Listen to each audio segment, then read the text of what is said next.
San Fransiskus dari Assisi, sebagaimana orang muda pada zaman itu, memiliki cita-cita yang tinggi. Dan pada saat itu, menjadi seorang ksatria adalah cita-cita anak muda.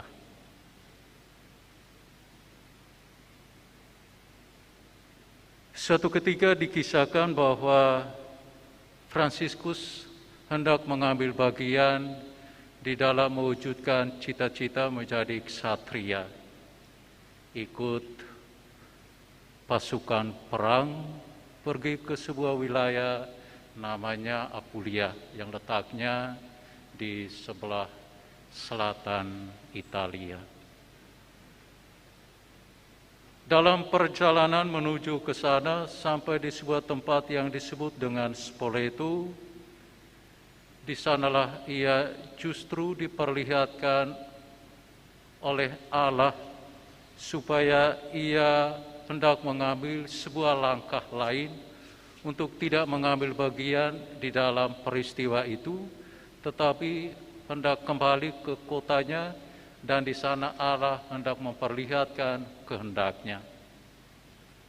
Nah, sebuah pertanyaan yang sering diajukan atau dikatakan oleh para saudara Dina adalah sebagaimana dikatakan oleh Fransiskus, Tuhan, apa yang Engkau kehendaki supaya aku perbuat?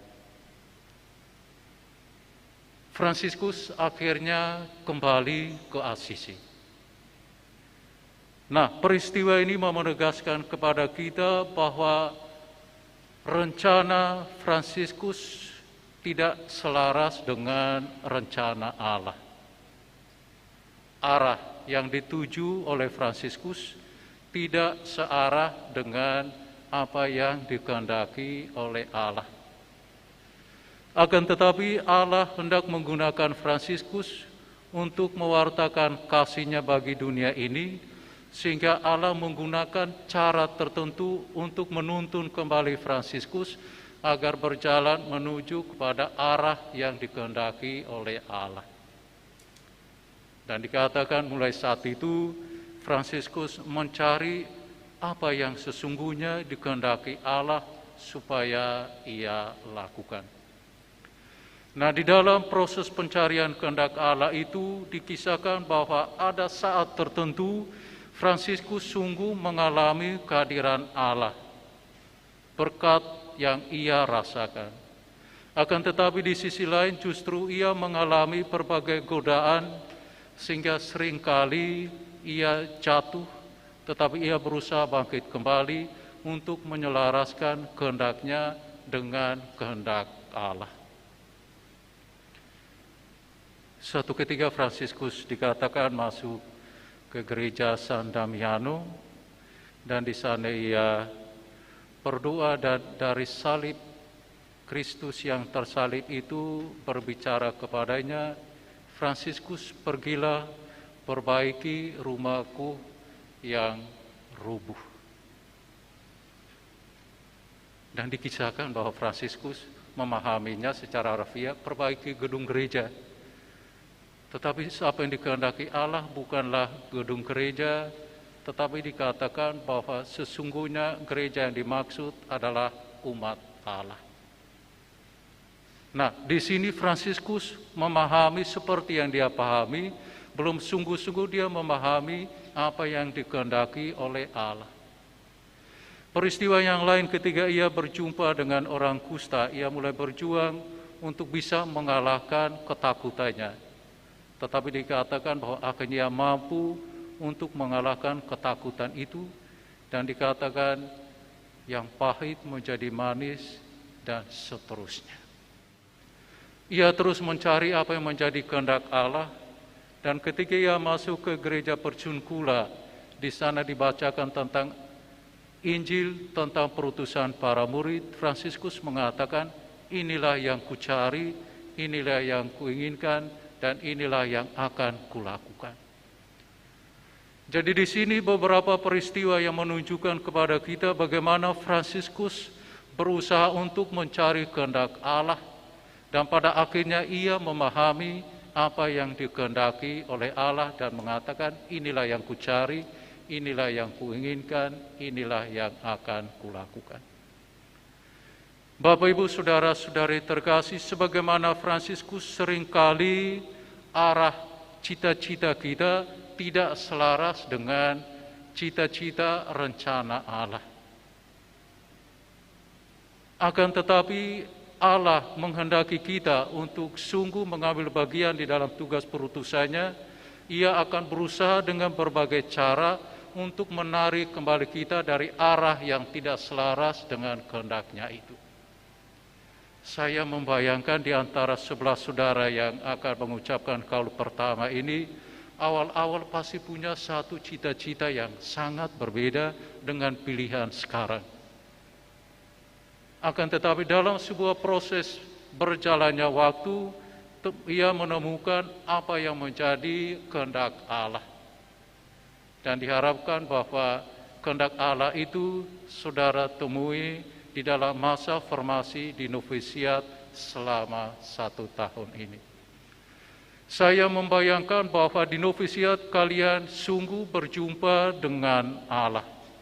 Dan kalian membiarkan diri kalian dibentuk oleh Allah, sehingga diharapkan suatu saat kalian mencapai keserupaan dengan Kristus yang miskin dan tersalib, sebagaimana yang telah dilakukan oleh Bapak kita Santo Fransiskus. Pengalaman itulah yang membuat kalian mengatakan dengan moto yang tadi dibacakan, di luar aku kalian tidak bisa apa-apa. Akan tetapi pertanyaannya adalah, sungguhkah kalian berjumpa dengan Allah di novisiat Transitus? Benarkah selama 1 tahun ini kalian sungguh berjumpa dengan Allah di Transitus? Benar. Ada yang angguk, ada yang hanya diam. Tetapi kita mengambil saja yang angguk, bahwa semua mengalami perjumpaan dengan Allah di novisiat itu. Ada yang masih malu-malu mungkin untuk mengungkapkan hal itu. Nah, perjumpaan dengan Allah sesungguhnya mendorong kalian untuk semakin membiarkan diri kalian dibentuk oleh Allah. Cara berpikir kalian juga perlahan-lahan dibentuk untuk berpikir seperti Allah. Hati kalian dibiarkan untuk dibentuk sehingga memiliki hati seperti hati Allah. Dengan demikian, sebagaimana dikatakan dalam bacaan yang pertama, bahwa kalau kalian membiarkan diri dibentuk oleh Allah, maka kalian akan bisa membedakan mana kehendak Allah, mana kehendakku, mana kehendak dunia ini. Dan bila diri kalian telah dibentuk oleh Allah, maka kalian mampu untuk membedakan, ini kehendak Allah. Artinya bahwa pilihan hidup kalian sebagai seorang dina adalah kehendak Allah. Kalau sejauh selama di novisiat, kalian sungguh-sungguh memang membiarkan dibentuk oleh Allah, sehingga kalian mampu untuk membedakan ini adalah kehendak Allah.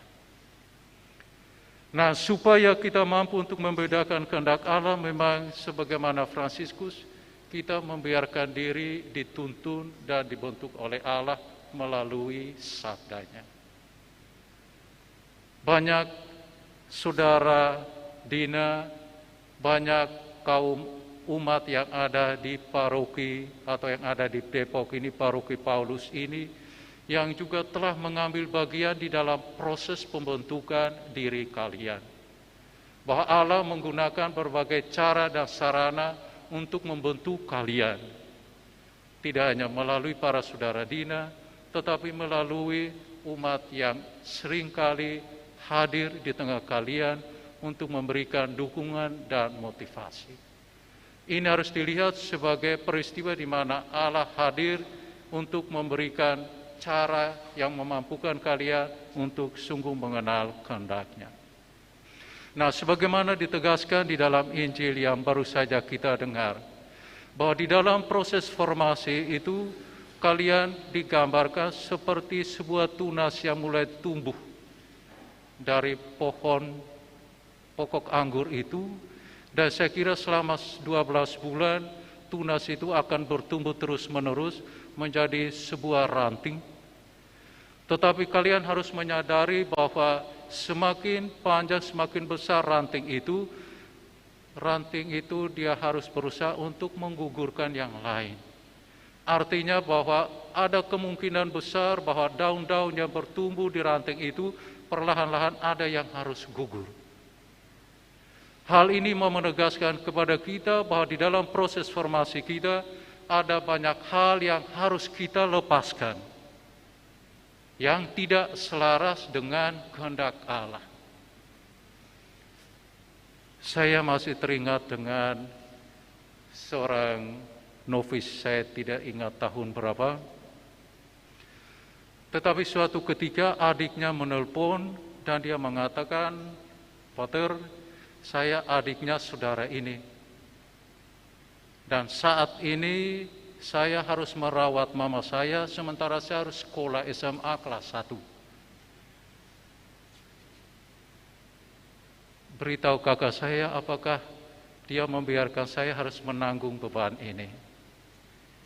Bicara dengan novis bersangkutan, dan akhirnya dia juga memang terbebani dengan hal ini.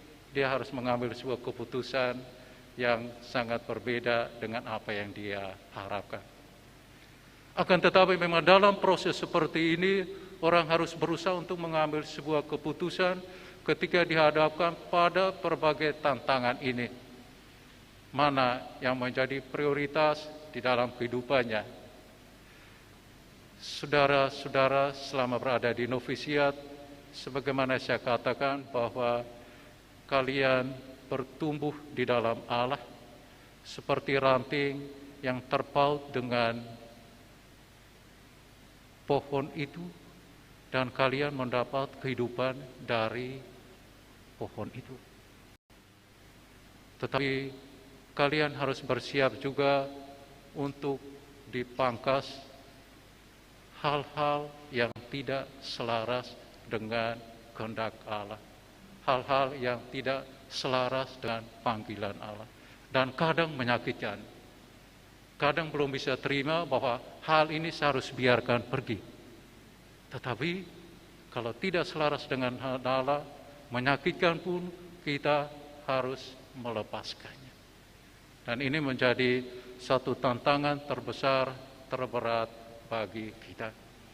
Hari ini saudara mau menegaskan di hadapan Allah dan di hadapan umat Allah dan di hadapan semua saudara yang hadir bahwa kalian akan tetap menjadi ranting yang bersatu dengan pokok anggur itu, sehingga kalian akan terus bertumbuh dan pada akhirnya menghasilkan buah yang berlimpah. Tuhan memberkati kita. Amin.